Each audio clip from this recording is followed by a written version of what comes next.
So, brother Zion Lexx, getting back to you, because the last time, see, I haven't been on camera with you for a while, so we got to go all the way back.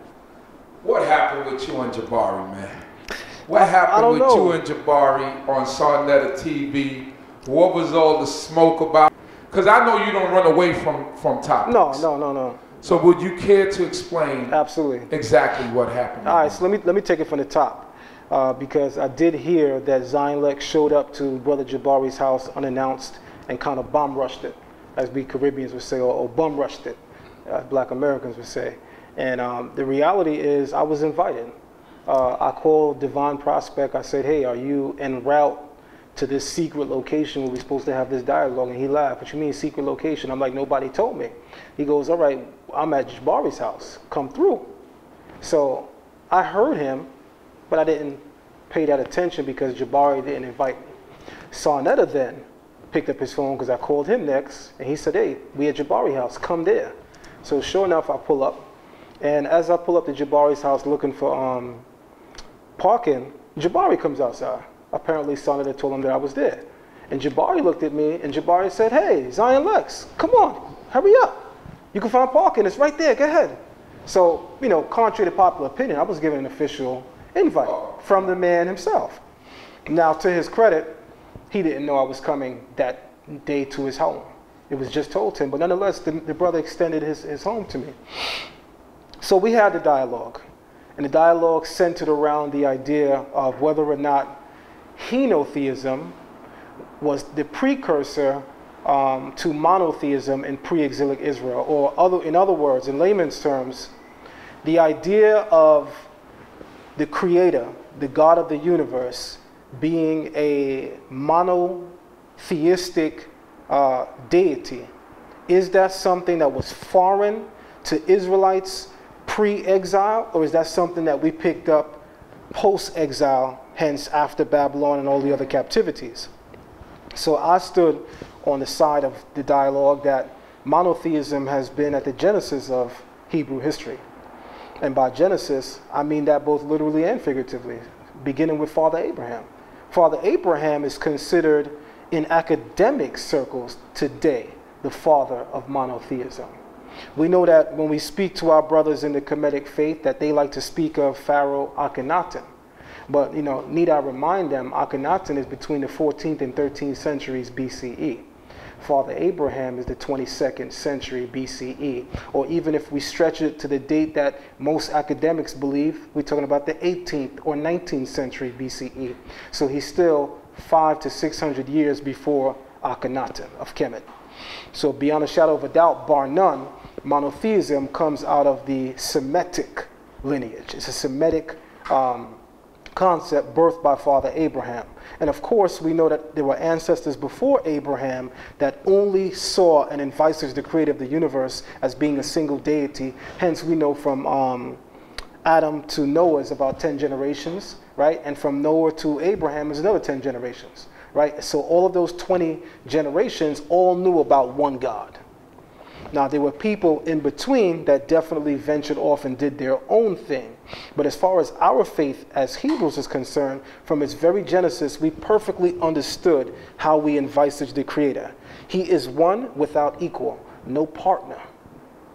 He doesn't have a physical manifestation in the form of an avatar, as our brother Divine Prospect wanted to suggest about this term Elohim, that, you know, Yahweh or Yehovah would be the avatar of Elohim, which I said really didn't make sense, because we know that the term Elohim is a title, and we know that the term Yahweh is the proper name of the God of the Bible, and that name is the highest attribute of that entity, the God of the Bible, and the term Elohim is beneath it. So Yahweh could not be an avatar of Elohim when on the totem pole, Yahweh would be here and Elohim as a title would be here. As they would say in today's terms, there's levels to this. We know that there's about 10 divine names used throughout Scripture, right? El Shaddai, El Roy, you know, El Chai, you know, several, El Rakum, the merciful one. Wow. You know, we could go on for days. Yehovah Sephaot, the Lord of hosts. You know, but the highest attribute or the highest name, make no doubt about it, is Yod He Vav He. Elohim is significant as a title in that this is the attribute responsible creatively with creation. This is the attribute of the creator that is working through the mechanics of creation, creating man, creating other animals, creating other inanimate and animate subjects and objects, but they all have a moral base and foundation that they all respond to. That is why this name is significantly used throughout the entire first chapter of Genesis. Some academians question why we don't see Yahweh in the first chapter. Yahweh, as a name of the Creator, is speaking of his essence being divorced from man. This is a level of the Creator that the average man can't get close to. You have to have high morality to get close to this level of the Creator. Hence, this name was only revealed to the children of Israel. Everybody throughout the world, all nations have a proper name of God, then they have a title. The nation of Israel have proper name of God, Yod He Vav He, and then there are several titles that follow it. But none of those titles of the Creator are equal to his proper name per se. So for me, the dialogue was powerful because Brother Divine Prospect is a major force in the Messianic community, and in my opinion, he represents a very high level of scholarship. In fact, I think in several areas he sets the bar. You know, and when I say set the bar, and when I emphasize in several areas, I'm also saying that I'm not walking in those lanes with him. I want to make that clear. One thing that makes me great, if anything makes me great, is the idea that I give ear to something before I give my lips to something. I'm willing to listen before I'm willing to speak.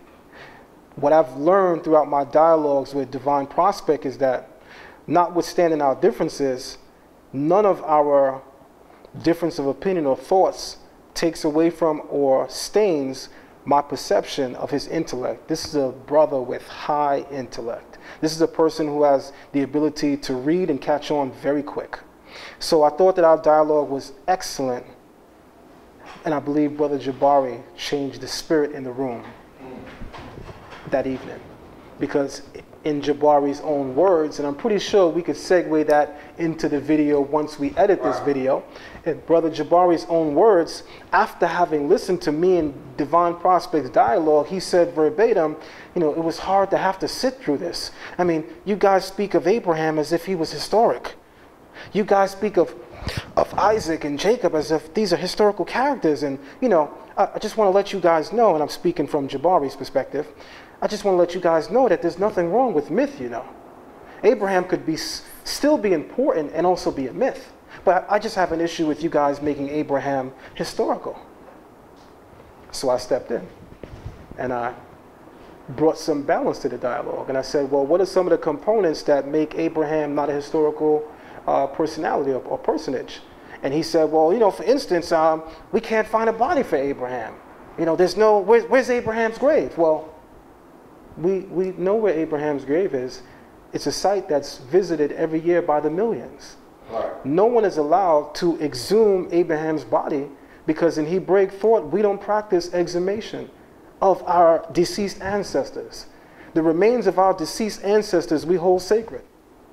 The closest and the furthest you're allowed to do is get close to the memorial built where their bones are laid. But you could never examine it. These are some of the facets of our culture, of our history, of our heritage that we deem holy and sacred, that we don't defile in the sense that we're opening up to museums, you know, for anyone to put their hands on and do whatever it is that they want to do with it.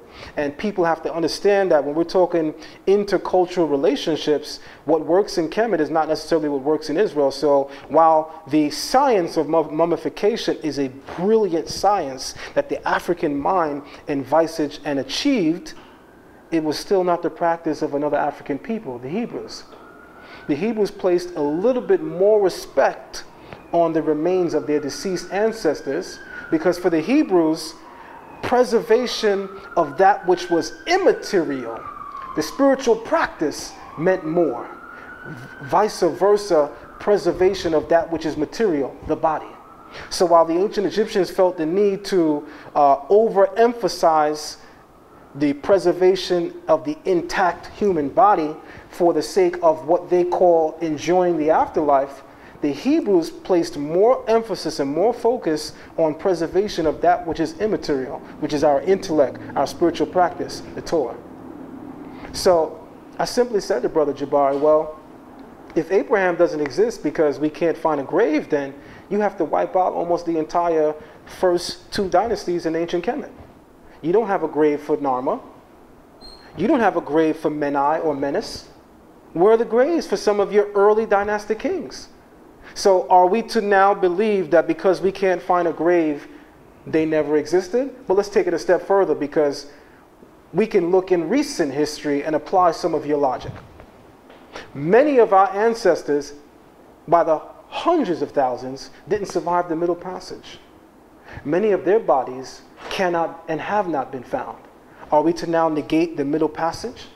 Are we now to negate a major part of the transatlantic slave trade so as to suggest that because we cannot find these bodies, this atrocity never occurred? And what will we be doing then? We'd be giving in to the narrative and the dialogue of our oppressor, who's basically now saying that it didn't exist on the level that we're saying it existed because of the fact that they can't find the bodies. So the oppressed are now adopting the views of the oppressor when we give credence to some of the ill-fated logic that the oppressor is using to negate our story. If Europeans have a habit of negating African history because of a technicality, and we as African people begin to do the same thing to each other, well, where I'm from, in Laban's terms, we hustling backwards.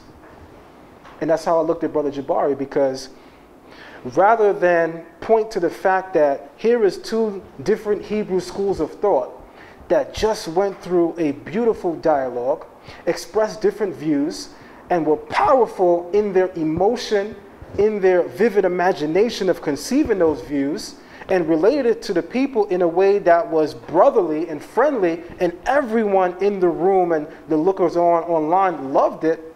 And then comes now a spirit of, well, you know, for me it wasn't a great dialogue because, you know, Abraham doesn't even exist. I had to challenge that. So the mishap between myself and Brother Jabari, for me, began with what I would like to call his tendency to downplay the rich and highly credible narrative of the Torah, simply to overemphasize and create this aura of greatness around Kemet and Kemet alone. So that's where I stand in terms of that particular experience with Brother Jabari. Thank you, Brother. Sorry.